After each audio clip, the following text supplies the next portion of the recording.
निवेदिता माता जी।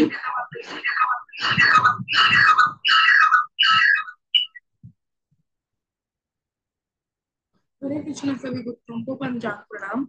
आज की कक्षा शुरू करते हैं। सबसे पहले श्री प्रभुपाद जी का कोटेशन। श्री जगत गुरु श्रील प्रभुपाद की जय। श्री कृष्ण अपने भक्त का विशेष ध्यान रखते हैं, उसका मार्गदर्शन करते हैं, उसे बुद्धि देते हैं। कैसे बुद्धि? जिससे भक्त को भगवत धाम लौटने का मार्ग प्राप्त हो सके। श्री कृष्ण यह बुद्धि नहीं देते कि कैसे भौतिक सुख समृद्धि बढ़ाई जाए, इसलिए लोग श्री कृष्ण की भक्ति में अधिक रुचि नहीं लेते। जगत गुरु श्रील प्रभुपाद की जय। अभी भगवत गीता का वर्ष करेंगे। Bhagavad Gita chapter 4 verse number 18। कर्मण्य कर्म यः पश्येत् कर्मणि च कर्म यः स बुद्धिमान् मनुष्येषु स युक्तः कृत्स्न कर्म कृत्। अनुवाद: जो मनुष्य कर्म में अकर्म और अकर्म में कर्म को देखता है, वह सभी मनुष्यों में बुद्धिमान है और सब प्रकार के कर्मों में प्रवृत्त रहकर भी दिव्य स्थिति में रहता है। तात्पर्य: जगत गुरु श्रील प्रभुपाद द्वारा श्रील प्रभुपाद की जय। कृष्ण भवनामृत में कार्य करने वाला व्यक्ति स्वभावतः कर्म बंधन से मुक्त होता है। उसके सारे कर्म कृष्ण के लिए होते हैं, अतः कर्म के फल से उसे कोई लाभ या हानि नहीं होती। फलस्वरूप वह मानव समाज में बुद्धिमान होता है। यद्यपि वह कृष्ण के लिए सभी तरह के कर्मों में लगा रहता है। अकर्म का अर्थ है कर्म के फल के बिना। निर्विशेषवादी इस भय से सारे कर्म बंद कर देते हैं कि कर्म फल उसके आत्म साक्षात्कार के मार्ग में बाधक न हो। किंतु सगुणवादी अपनी स्थिति से भली भांति परिचित रहते हैं कि वह भगवान का नित्य दास है, अतः वह अपने आप को कृष्ण भावनामृत के कार्य में तत्पर रखता है। चूंकि सारे कर्म कृष्ण के लिए किए जाते हैं, अतः इस सेवा के करने में उसे दिव्य सुख प्राप्त होता है। जो इस विधि में लगे रहते हैं, वे व्यक्तिगत इंद्र तृप्ति की इच्छा से रहित होते हैं। कृष्ण के प्रति उसका नित्य दास्य भाव उसे सभी प्रकार के कर्म फल से मुक्त करता है। जगत गुरु श्रील प्रभुपाद की जय। हरे कृष्ण। निवेदिता माता जी, एक्सप्लेन कर दीजिए। जी। हरे कृष्णा सभी को पंचांग प्रणाम। तो आज का जो वर्ष है उसमें कल के वर्ष से ही रिलेटेड है ये। कल के वर्ष में हमने देखा था कि उसमें भगवान जी ने हमें कर्म के बारे में बताया था, है ना। कर्म, अकर्म और विकर्म। कर्म क्या होता है? जो भी हम कार्य करते हैं, चाहे किसी भी रूप में करें, वो हमारा कर्म होता है। चाहे हम खाना खाते हैं, चाहे कुछ भी हम अपना जो भी वर्क करें, बाहर काम करने के लिए जाते हैं, या घर में बच्चों की सेवा कर रहे हैं, है ना, दूसरे व्यक्ति की सेवा करें, कुछ भी जो भी हम काम करें। बल्कि हम अगर सिर्फ बैठे भी हैं ना, हम कोई काम नहीं कर रहे हैं, हमें देखने में लगता है कि हम कोई काम नहीं कर रहे, लेकिन अगर हम खाली बैठे हैं, वो भी एक तरह का, वो भी क्रिया है हमारी, वो भी कर्म होता है। तो ये हो गया कर्म। और विकर्म क्या था? विकर्म था हमारा जो कि शास्त्रों में हमें निषेध बताया गया है कि हमें ये कार्य नहीं करना है ना। जैसे कि चोरी करना, पाप करना, हिंसा करना, ये सब सुनीता माता कार्य जी नहीं हमें उठे। पाप हम। हरे कृष्णा, आवाज आ रही है?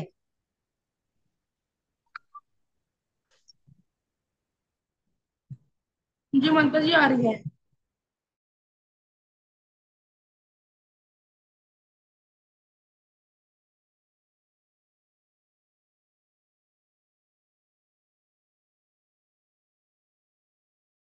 जो पुराणों में हमें निषेध बताए गए हैं कि हमें वो कार्य नहीं करने होते हैं।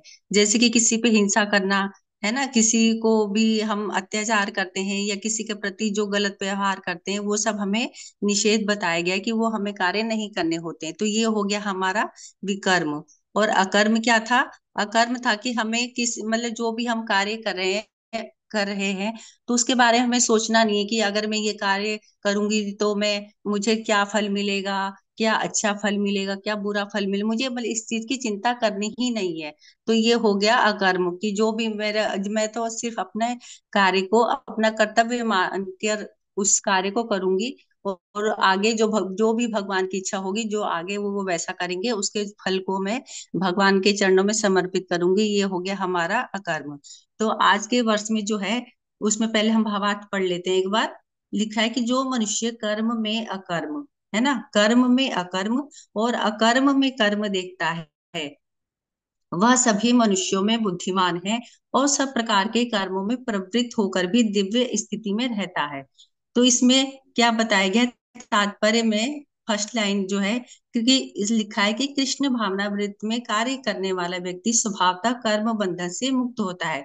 तो इसका मतलब क्या है कि कृष्ण भावनामृत, इसमें क्या है कि जो भी कृष्ण के प्रति सरेंडर होता है, जिसने भी मतलब आपको पूर्ण रूपेण कृष्ण के चरणों में समर्पित कर दिया है अपने आप को, वो कर्म बंधन से मुक्त हो जाता है। उस पर कर्म फल का कोई भी प्रभाव नहीं पड़ता। वो ना मतलब जन्म मरण के चक्कर से मुक्त हो जाता है कि जब हम कर्म करते हैं तो, क्योंकि अगर अच्छा कर्म करेंगे तो हम क्या सोचते हैं कि हमें स्वर्ग मिलेगा, मुझे ये या इसके बदले में मुझे ये फल मिलेगा। आज मैंने किसी को खाना खिलाया तो जब मेरी कोई वृद्धावस्था आएगी तो मुझे भी खाना मिलेगा, मेरी भी कोई सेवा करेगा, तो हम इस प्रकार से सोचते हैं ना। तो हम इस प्रकार के बंधनों से मुक्त हो जाते हैं कि हमें उस फल की चिंता ही नहीं करनी, हमने तो अपने आप को कृष्ण के प्रति पूरा सरेंडर कर दिया है ना। तो ये हो गया कृष्ण भावनामृत। तो और फिर जो कृष्ण भावनामृत जो भी व्यक्ति होगा, उसका कर्म भी क्या होगा, कृष्ण के लिए होगा। क्योंकि वो जो भी सोचेगा कि अगर मुझे, मैं ये कार्य कर रहा हूँ, मैं खाना बना रही हूँ, मैं किसी की सेवा कर रही हूँ, तो उसमें वो क्या सोचेगी कि उसमें मैं कृष्ण के लिए कर रही हूँ, है ना। तो उसमें मुझे क्या लाभ हो रहा है, क्या हानि हो रही है, मुझे उससे कोई भी अपनी आसक्ति नहीं होती कि मुझे क्या, इससे क्या मिलेगा, या इस कार्य को करूंगी तो क्या नहीं मिलेगा। ठीक है। और ऐसे व्यक्ति को समाज में बुद्धिमान माना जाता है, जो कि कृष्ण के लिए ही सभी कार्यों को करता है। अब इसमें लिखा है फर्स्ट लाइन में भावार्थ में कि कर्म में अकर्म। कर्म में अकर्म का क्या मतलब है यहाँ पर, कि जैसे हम ये जो जब हमने गीता स्टार्ट की थी तब हमने पढ़ा था ना कि अर्जुन ने लड़ने से मना कर दिया। क्यों मना कर दिया? उसने देखा कि दूसरी तरफ जो दूसरी साइड के लोग थे, उसके घर परिवार के लोग थे, है ना। तो वो मोह में ग्रस्त हो गए कि मैं इनको कैसे मारूंगा, इनको मैं मारूंगा तो मुझे पाप मारने का वो चढ़ेगा ना, मुझे पाप हो, लड़ने से ही मना कर दिया कि मैं लड़ूंगा ही नहीं। उसने क्या सोचा कि मैं लड़ूंगा ही नहीं तो मुझे कोई, मतलब मुझे पाप पुण्य का कोई फल ही नहीं मिलेगा। लेकिन अगर वो नहीं लड़ रहा है ना, अगर वो नहीं लड़ रहा है तो वो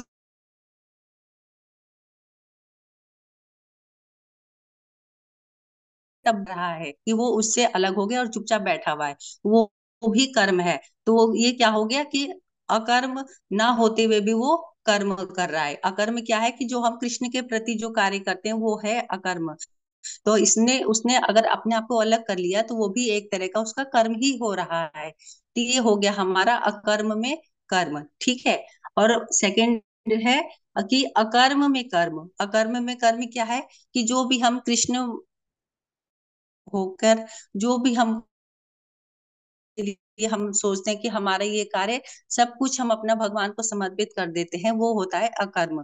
तो इस तरीके से जब उसको भगवान जी ने समझाया सब तरीके से, है ना, और जब वो लड़ने के लिए तैयार हो गया, उसने आपको पूर्ण रूपेण समर्पित कर दिया भगवान जी के प्रति कि अब तो मैं आपका शिष्य हूँ, आप मुझे रास्ता दिखाओ, आप जैसा चाहोगे मैं वैसा करूंगा।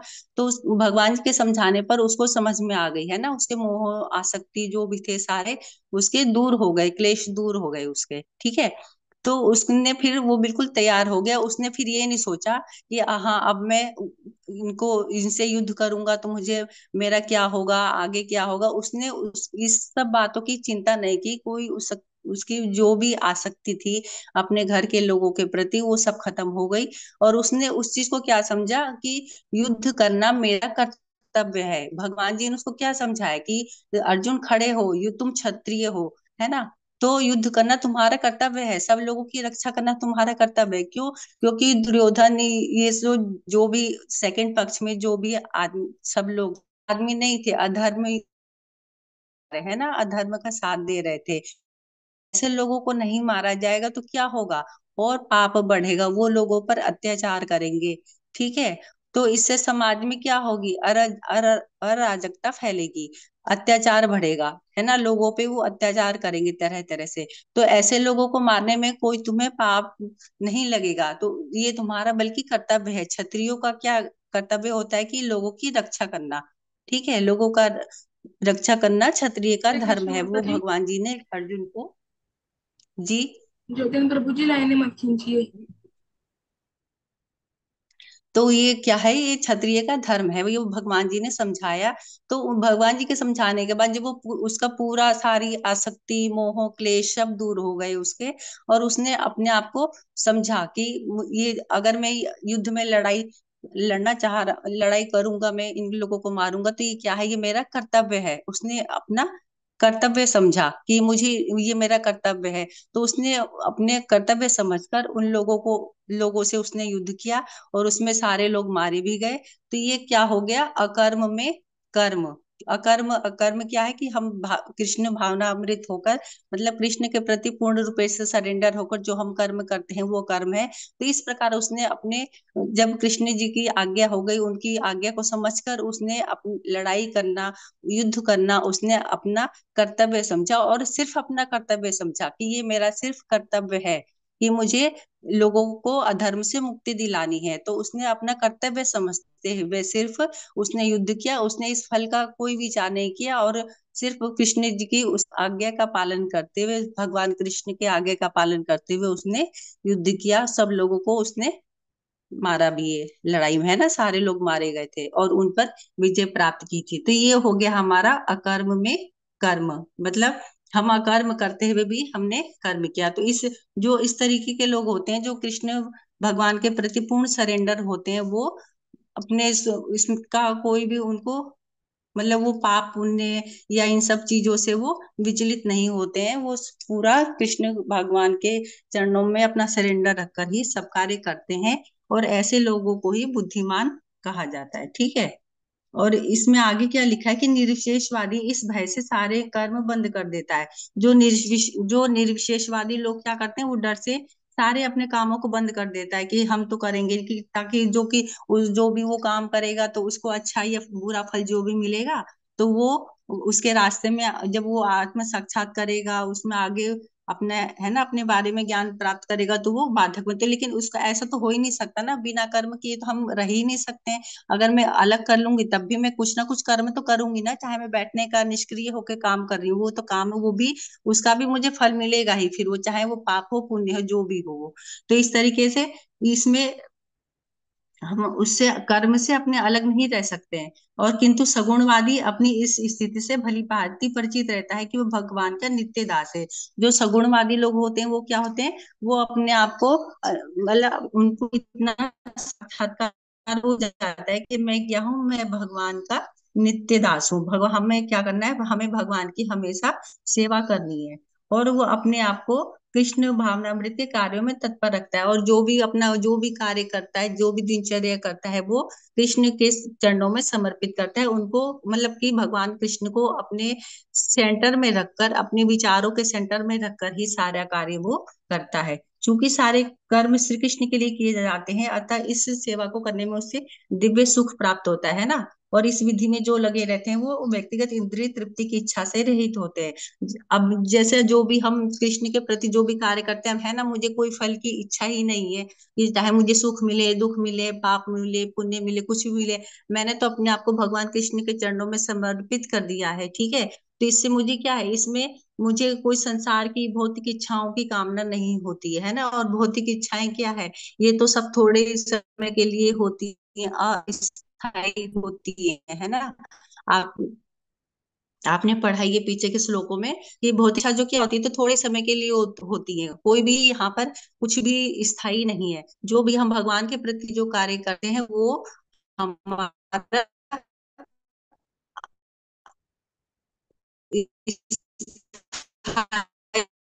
सुख होता है, इसमें आनंद कहेंगे,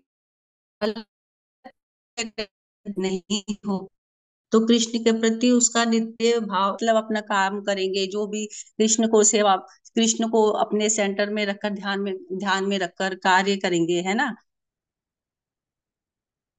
तो उस तो उससे हमें क्या है, हम कर्म फलों से मुक्त हो जाते हैं। जो भी हम अकर्म करते हैं, हमें फल की इच्छा जो नहीं होती है, हम अपने सारे फल कृष्ण को समर्पित कर देते हैं, कृष्ण भगवान के चरणों में समर्पित कर देते हैं, उनके प्रति पूर्ण रूपेण समर्पित हो जाते हैं। तो हम कर्म बंधनों से मुक्त हो जाते हैं, फिर हमें पाप पुण्य का कोई भी उसमें फल के चक्कर में नहीं फंसते। ठीक है, आशा है आपको समझ में आया होगा। माधव प्रभु जी, आप कुछ ऐड करना चाहेंगे? जी माता जी, थैंक यू माता जी, बहुत अच्छे से समझाया आपने। सारे पॉइंट्स भी कवर हरे कर लिए। कृष्णा जी। एक चीज और ऐड कर सकते हैं माता जी, जैसे थर्ड चैप्टर में 9th श्लोका भगवान ने जो बोला है, यज्ञार्थात कर्मणो अन्यत्र लोकोयम कर्म बंधनः तदर्थम कर्म कौन्तेय मुक्त संग समाचर। तो भगवान यहाँ कह रहे हैं कि श्री विष्णु के लिए यज्ञ रूप में कर्म करना चाहिए, अन्यथा कर्म के द्वारा इस भौतिक जगत में बंधन उत्पन्न होता है। अतः हे कुंती पुत्र, उनकी प्रसन्नता के लिए अपने नियत कर्म करो, इस तरह तुम बंधन से सदा मुक्त रहोगे। तो हमने जो कल और आज जो श्लोक पढ़ा है, वो एग्जैक्टली यही बात कर रहा है कि हमें अकर्म करना है, भगवान की प्रसन्नता के लिए कार्य करना है। तो ये पहले भी भगवान इसको मेंशन कर चुके हैं 3rd चैप्टर में 9th श्लोक। बस इतना माता जी, थैंक यू सो मच। जी, जी प्रभु जी, धन्यवाद। भाव्य प्रभु जी, आप कुछ एक्सप्लेन करना चाहेंगे तो कर दीजिए। हरे कृष्णा प्रीत माता जी। हरे कृष्णा प्रभु जी, पंचांग प्रणाम। जी माता जी, आप एक्सप्लेन कर दीजिए। जी, हरे कृष्णा सभी भक्त को पंचांग प्रणाम। सॉरी, एक दो दिन से मैं नहीं आ पा रही, थोड़ा तबीयत भी मेरा ठीक नहीं थी, तो उस वजह से। तो आगे इसको कंटिन्यू करते हैं। तो भगवान श्री कृष्ण जैसे कि माता जी आपने बहुत अच्छा एक्सप्लेन किया, मैंने सुना, और बहुत अच्छे से आपने सारे कवर किए। लेकिन फिर भी इसको थोड़ा सा और देख लेते हैं, ताकि जो बाकी डिवोटीज हैं उनको अगर कुछ पॉइंट रह गया हो, है ना, तो वो भी समझ में आ जाए। तो जो शास्त्र है, अभी भगवान श्री कृष्ण इसमें क्या कह रहे हैं, जो मनुष्य कर्म में अकर्म को देखता है, तो कर्म में अकर्म को कैसे देखना है, ठीक है। कर्म तो अभी शास्त्रों में तीन प्रकार के बताए, ठीक है। कर्म क्या होता है, ध्यान से देखेंगे। कर्म होता है जब हम फल की आशा रखते हैं कि हाँ मुझे इसका फल मिलेगा, मतलब उससे क्या होता है, उससे हम बंधन में बन जाते हैं, ठीक है। बंधन से निकलने की बजाय हम बंधन में और ज्यादा, कर्म बंधन में और ज्यादा फंसते जाते हैं। दूसरा होता है विकर्म। विकर्म होता है जो शास्त्रों के विरुद्ध होता है, जैसे पाप कर्म हो गए, ठीक है, जिनकी शास्त्रों में अनुमति नहीं दी गई, ठीक है। अगला है अकर्म। अकर्म क्या होता है, जो शास्त्रों में बताया गया करने के। अकर्म मीन्स जो हम कृष्ण की प्रसन्नता के लिए, कृष्ण की हैप्पीनेस के लिए करते, तो उसको क्या बोलेंगे, अकर्म मीन्स धर्म के लिए। तो भगवान श्री कृष्ण यहाँ पे क्या कह रहे हैं कि जो कर्म में अकर्म देखता है, मीन्स हम जो भी कर्म कर रहे हैं उसमें हमें उसमें अकर्म करना। अकर्म मीन्स जो भी हम काम कर रहे हैं, जो भी हम कर्म कर रहे हैं, कार्य कर रहे हैं, वो कृष्ण की प्रसन्नता के लिए होना चाहिए, धर्म के लिए होना चाहिए। कैसे? तो यहाँ पे जो है ना, अभी आप देखोगे बहुत सारे जो योगी होते हैं, बहुत सारे लोग होते हैं, वो अपना घर बार छोड़ के चले जाते हैं हिमालय पे, है ना, ठीक है। पहले टाइम में ऐसा ज्यादा होता था, आज के टाइम में भी, लेकिन कुछ कुछ पार्ट्स में, कुछ कुछ एरियाज में ऐसा होता है। कहीं कहीं पे ऐसा होता है कि बहुत सारे लोग क्या बोलते हैं कि मुझे कर्म के बंधन में ही नहीं बंधना, मैं क्या करूंगा, मैं सब कुछ छोड़ छाड़ के माउंटेन्स पे चला जाऊंगा, वहां पे बैठ के भक्ति, वहां पे बैठ के मेडिटेट करूंगा, या जो भी है ना, तो ध्यान लगाऊंगा, ठीक है। तो आप ये देखो कि वो क्यों ऐसा बोलते हैं, क्योंकि उनको ये होता है कि मुझे तो किसी प्रकार के भी भौतिक कर्म बंधन में बंधना ही नहीं है, क्योंकि मैं अलग चला जाऊंगा, माउंटेन्स पे चला जाऊंगा, वहां पे सिर्फ मेडिटेशन करूंगा, कोई मेरे को काम ही नहीं करना पड़ेगा। मतलब भौतिक संसार में रहते हुए कोई कार्य ही नहीं करना पड़ेगा, कोई कर्म ही नहीं करना पड़ेगा, तो मेरे को फिर कहाँ से कर्म बंधन लगेगा। लेकिन उनको ये बात नहीं पता कि वो जो है जाने अनजाने में से लेकिन कर्म बंधन में तो पड़ रहे हैं, मतलब कर्म तो कर रहे हैं। मीन देखो, अगर अगर हम सांस ले रहे हैं ना, तो वो भी कर्म है, वो भी कर्म है। अगर हम सो रहे हैं, बेड पे खा रहे हैं, कुछ कर रहे हैं, तो वो भी कर्मा है। ठीक है, किसी से बातें कर रहे हैं, बातों में कुछ कह रहे हैं, कुछ कर रहे हैं, वो भी कर्मा है। मीन्स ऐसा नहीं कि हम अगर अलग से जाके बैठ जाएंगे पहाड़ियों पे तो उससे हम कर्म नहीं कर पाएंगे, उससे भी कर्म हो रहा है, चाहे कोई भी हो रहा है। लेकिन हमें क्या देखना है, हमें ये देखना है कि जो लोग ऐसे बोलते हैं कि मैं अलग से चला जाऊंगा, मेडिटेट कर लूंगा माउंटेन्स पे बैठ के, तो वो भगवान कृष्ण की प्रसन्नता के लिए नहीं कर रहे ना। क्योंकि अगर हम अपनी इंद्रियों को भगवान की सेवा में लगा रहे हैं, अपनी इंद्रियों से भगवान की प्रसन्नता के लिए कार्य कर रहे हैं, और अपनी क्या बोलते हैं, तन मन धन से, अपनी वाणी से, तो दैट मीन्स फिर वो अकर्म्य है। तो अगर आप अलग से जाके बैठ रहे हो तो ये कॉन्सेप्ट बिल्कुल भी सही नहीं है। और आगे क्या है, जैसे कुछ लोग बोलते हैं कि निर्विशेषवा, ठीक है, तो कर्म बंधन में उनको क्यों नहीं कर्म बंधन में उनको नहीं बंधा होता, तो वो सोचते हैं हम सब कुछ त्याग के चले जाएंगे। लेकिन वो जो त्याग है वो आगे आएगा भगवत गीता में।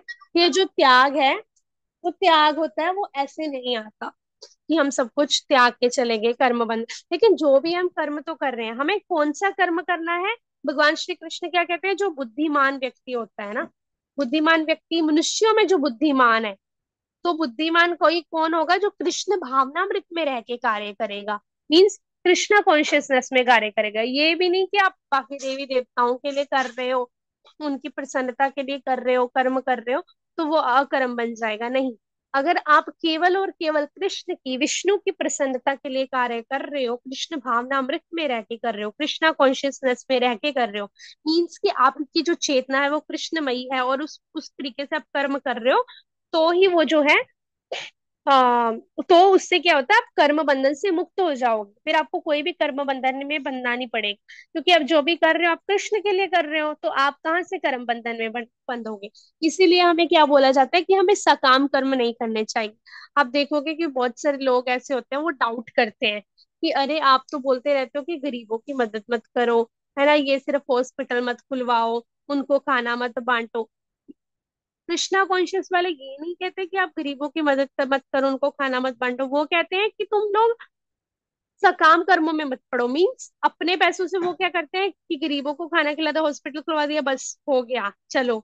तो उससे भी आप कर्म बंधन में पड़ रहे हो, क्योंकि आप उनको दे रहे हो सकता है बाद के टाइम में वो आपको देंगे। लेकिन उनको जब आप प्रसादम खिलाते हो, मतलब कृष्ण को आप किनको ऑफर कर रहे हो, भोग बना के आप कृष्णा को ऑफर कर रहे हो, और जो कृष्णा को भोग लग गया, मीन्स प्रसादम बन गया, वो अगर आप गरीबों को खिला रहे हो ना, तो उससे आप कर्म बंधन में नहीं पड़ोगे। क्यों? क्योंकि आपने उनका उद्धार करने का सोचा है, आपने उनका कल्याण करने का सोचा कि ये भी प्रसादम खाएंगे तो इनकी चेतना भी कृष्णमयी होगी, ये भी कृष्ण की भक्ति में लगेंगे। ठीक है, तो आप अपने सेल्फिश मोटिव के लिए नहीं कर रहे हो कि बाद में मेरे को स्वर्ग मिलेगा, बाद में मेरे को डबल मिलेगा पैसा, या बाद में मेरे को इसका फल मिलेगा। क्योंकि फिर तो वो कर्म में आ गया ना, अगर आप फल की आशा कर रहे हो। तो यहाँ पे क्या बताया कि बुद्धिमान मनुष्य क्या करते हैं, कर्म में अकर्म देखते हैं। मीन्स अगर आप जो कर्म कर रहे हो, आप उनकी अगर मदद करना चाहते हो, गरीब की, अगर आप समाज सेवा करना चाहते हो, तो उसको कृष्णा को ऑफर। आपकी मेंटेलिटी ये होनी चाहिए कि उनको कृष्णमय बनाना है, तो आप कृष्णा को हर चीज ऑफर करके कि कृष्णा ये आपको समर्पित करता हूँ, ये आपको अर्पण करता हूँ, उसके बाद आप उनकी मदद। ठीक है, तो उस क्यों बोला जाता है हमें कि ऐसे सकाम कर्मों में नहीं पड़ना हमें, इसीलिए ताकि हम कर्म बंधन में ना फंस सके। क्योंकि देखो, अगर हम कर्म बंधन में फंसेंगे तो हमें बार बार फिर से पुनः पुनः फिर इस संसार में आना पड़ेगा। तो फिर हमें जो साइकिल है, ये जो कर्म बंधन का साइकिल है, ये जो चलता ही जाएगा, चलता ही जाएगा जन्म जन्म में। तो हमें इसको काटना है। कैसे काटना है, वो हम ऐसे ही काट सकते हैं, हम कृष्ण की सेवा कर, मीन्स कृष्ण की प्रसन्नता के लिए हर एक कार्य को करके। तो ये जो लोग बोलते हैं कि हाँ हम छोड़ के चले जाएंगे, तो उनको नहीं पता कि आप जो कर रहे हो, अगर आप चल भी रहे हो, अगर आप सांस भी ले रहे हो, तो उससे भी आप कर्मा कर रहे हो। तो वो जो कर्म है, अगर आप उसको भगवान की सेवा में लगा दोगे, तो वो आपको कर्म बंधन में नहीं डाल। मीन्स आप कर्मों के फल से, कर्म बंधन से जो है, आप मुक्त हो जाओ। ठीक है, अभी जो निर्विशेषवादी होते हैं, मीन्स जो निराकारवादी होते हैं, उनको डर होता है कि अरे कहीं हम कर्म बंधन में ना बंध जाए, कहीं हमें कर्म का चक्कर ना पड़ जाए। तो फिर वो डर से क्या करते हैं, कर्म करना बंद कर देते, ठीक है। लेकिन क्योंकि उनको ये लगता है कि जो हम सेल्फ ये कर रहे हैं, आत्म साक्षात्कार का जो मार्ग है ना, उसमें हमारे ऑब्स्टेकल बने, बाधक बन जाएगा। लेकिन जो सगुणवादी होते हैं, जो सकारवादी होते हैं, उनको क्या पता होता है, जीवेर स्वरूप होए, जीवेर स्वरूप होए नित्य कृष्णेर दास। मीन्स उसको पता होता है कि जीव का स्वरूप क्या है, कृष्ण का दास होना। मीन्स मैं हमेशा हमेशा से कृष्ण का दास था, हूँ और रहूंगा। मीन्स मैं सुप्त अवस्था में हूँ, है ना। मेरी जो मैं सुप्त अवस्था में आ गया हूँ, मैं कृष्ण को भूल गया हूँ, इसीलिए मैं अपने भोग के लिए कार्य कर रहा हूँ। हम सब क्या करते हैं, हम ये सोचते हैं कि हम, आप देखोगे कि हम थोड़ा सा भक्ति करने के बाद कभी कभी हम भूल जाते हैं ना कि हम कृष्ण के दास हैं। हम हमें पता भी नहीं चलता, हम ऐसे बोलने लग जाए, ये तो मेरा है, ये तो मैंने रखा था, ये तो मैंने बनाया है, हाँ हाँ ये मैंने ही किया है ना। हम भूल जाते हैं कि हम कृष्ण के दास हैं।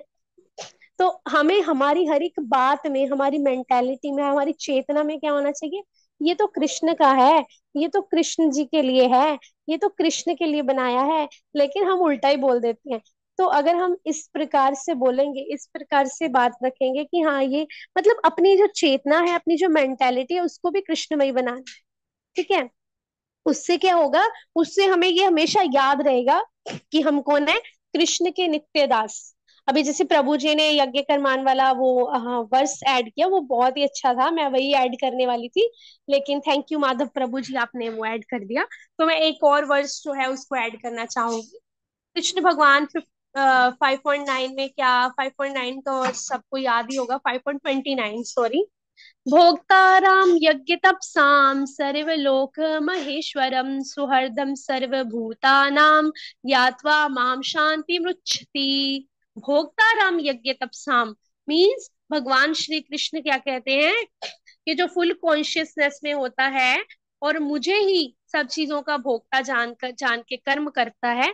मीन्स हमें क्या करना है, भोक्ताराम यज्ञ तपसाम, हमें ये वर्ष याद होना चाहिए और पता होना चाहिए कि हर एक जो चीज है, हर एक जो वस्तु है, उसके भोक्ता कौन है, साक्षात भगवान श्री कृष्ण, ठीक है। तो भोक्ता अगर भगवान है, तो भगवान के अगर हम नित्य दास हैं, तो हमें क्या करना है, हमें अकर्म करना है। मीन्स अपने कर्मों को कृष्ण की सेवा में लगाना है।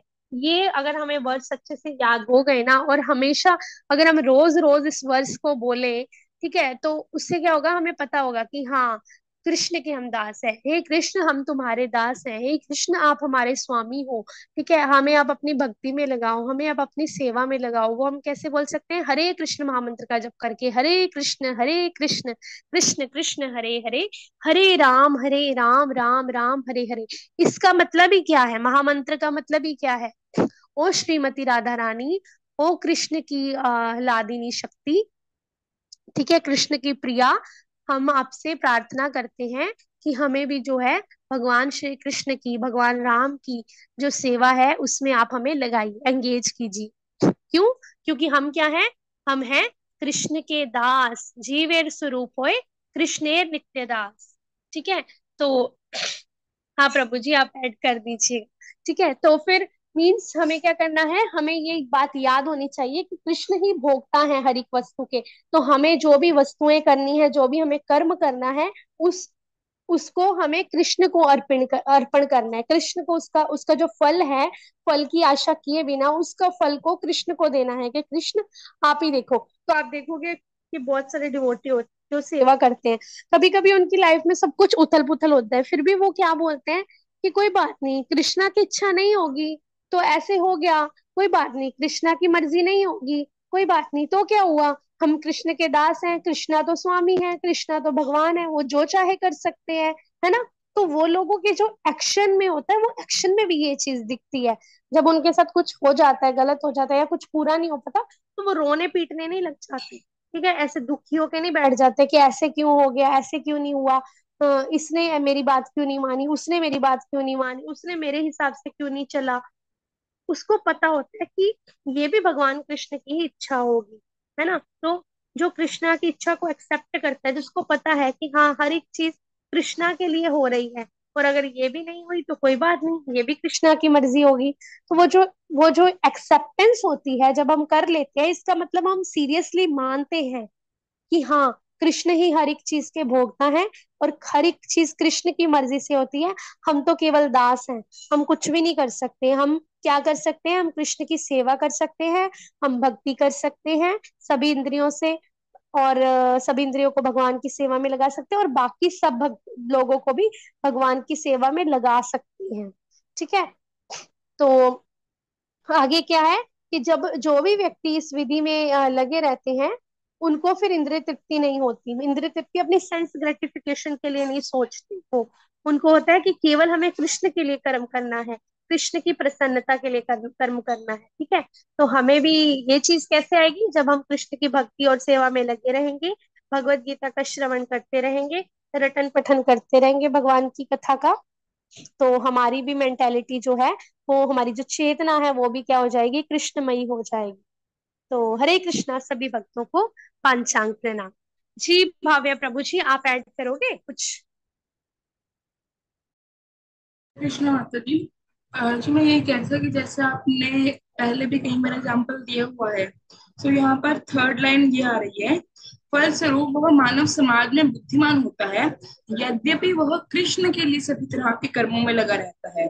यहाँ पे लिखा है कृष्ण के लिए, तो इसको हम एग्जाम्पल से समझ सकते हैं जो आपने पहले भी दिए हुए हैं। एक तो एग्जाम्पल आता है सोल्जर का, कि वो मतलब किसी भी जब वॉर होती है तो वो कबीलों में घुस के मतलब दुश्मन के कितनों को मतलब शहीद करते हैं वो लोग। तो उसके लिए उनको कोई कर्म फल के बंधन नहीं लगते, क्योंकि उन्होंने वो अपनी गवर्नमेंट के उसके लिए किया, अपने देश के लिए किया, तो उनको गवर्नमेंट कोई पनिशमेंट नहीं देती। और दूसरा जो एग्जाम्पल है यहाँ पर कैशियर का आता है, कि जो कैशियर है बैंक में, वो एक दिन में करोड़ों रुपए अपने पास रखता है, मतलब गिन गिन के उनको बैंक वगैरह में रखता है, तो फिर भी उसको फिर भी उसको उसके बंधन नहीं लगते, क्योंकि उसको पता है कि ये सारा का सारा जो पैसा है ये मेरा नहीं है, ये सारा का सारा पैसा बैंक का है। तो वो ये सोचकर कि ये बैंक का पैसा है, कृष्ण भावरा जो अपना कैशियर का काम है उसमें पूरी तरह से तत्पर रहता है। तो इसलिए यहाँ पे ये वाली लाइन है, अतः वह अपने आप को कृष्ण भावना के कार्य में तत्पर रखता है। और एक यहाँ पर ये आई है लाइन, क्योंकि सारे कर्म कृष्ण के लिए किए जाते हैं, अतः इस सेवा के करने में उसे दिव्य सुख प्राप्त होता है। तो कल मैं इसकी गीता भूषण टीका में से पढ़ रहा था, तो उसमें मतलब क्या गिवन था कि जो यहाँ पे कर्म है उसका अर्थ है निष्काम कर्म, और जो अकर्म है उसका मतलब है आत्मज्ञान। तो जैसे हम लकड़ी के अंदर देख सकते हैं कि पृथ्वी है, क्योंकि लकड़ी पृथ्वी से बनी है, सो हम कह सकते हैं कि जो लकड़ी है उसमें पृथ्वी का अंश है। और इसी तरह हम यह भी कह सकते हैं कि जो पृथ्वी है उसमें लकड़ी का अंश है। तो यहाँ पर वही है कि कर्म मतलब कि कोई व्यक्ति अगर वो निष्काम कर्म कर रहा है तो वो भविष्य में आने वाले आत्मज्ञान को देख सकता है। और जिस व्यक्ति को आत्मज्ञान मिल चुका है, वो पास्ट में किए गए निष्काम कर्म को देख सकता है कि मैंने निष्काम कर्म किया था, इसलिए मुझे आत्मज्ञान प्राप्त हुआ। तो अब यहाँ पर क्या है, चूंकि सारे कर्म कृष्ण के लिए किए जाते हैं, अतः इस सेवा के करने में उसे दिव्य सुख प्राप्त होता है। कृष्ण के लिए कार्य किए जाते हैं, इसका मतलब निष्काम कर्म, अकर्म की बात हो रही है। निष्काम कर्म से हमारे में क्या आता है? आत्मज्ञान। और आत्मज्ञान जब हमें प्राप्त होता है तो आत्मज्ञान के अंदर पहले से ही सारे मतलब जो हमारे सारे, क्योंकि हम कर्म सुख लेने के लिए करते हैं, सुख की अनुभूति के लिए हम कर्म करते हैं, तो आत्मज्ञान के अंदर पहले से ही सारे जो कर्म है उन सबका सुख उसी के अंदर विलीन होता है। तो इसीलिए उस जो व्यक्ति आत्मज्ञान का जो सुख है वो भोग लेता है, उसको इंद्रिय तृप्ति की इच्छा नहीं रहती, क्योंकि इंद्रिय तृप्ति हम इसीलिए करते हैं ताकि हमें सुख मिले, और सुख आत्मज्ञान से हमें मिल जाता है, क्योंकि उसके अंदर पहले से ही वो चीज डिजोल्व है। जी माता जी। जी प्रभु जी, थैंक यू सो मच, आपने बहुत अच्छा समझाया कैशियर और ये सोल्जर वाले एग्जाम्पल देके। क्योंकि जब हम एग्जाम्पल सुनते हैं ना तो हमें और अच्छे से समझ आ जाता है। तो थैंक यू, हरे कृष्णा।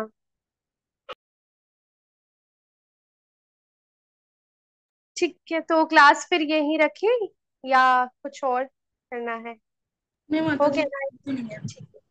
वाञ्छा कल्पतरुभ्यश्च कृपा सिन्धुभ्य एव च पतितानां पावनेभ्यो वैष्णवेभ्यो नमो नमः। अनंत कोटि वैष्णव वृंद की जय।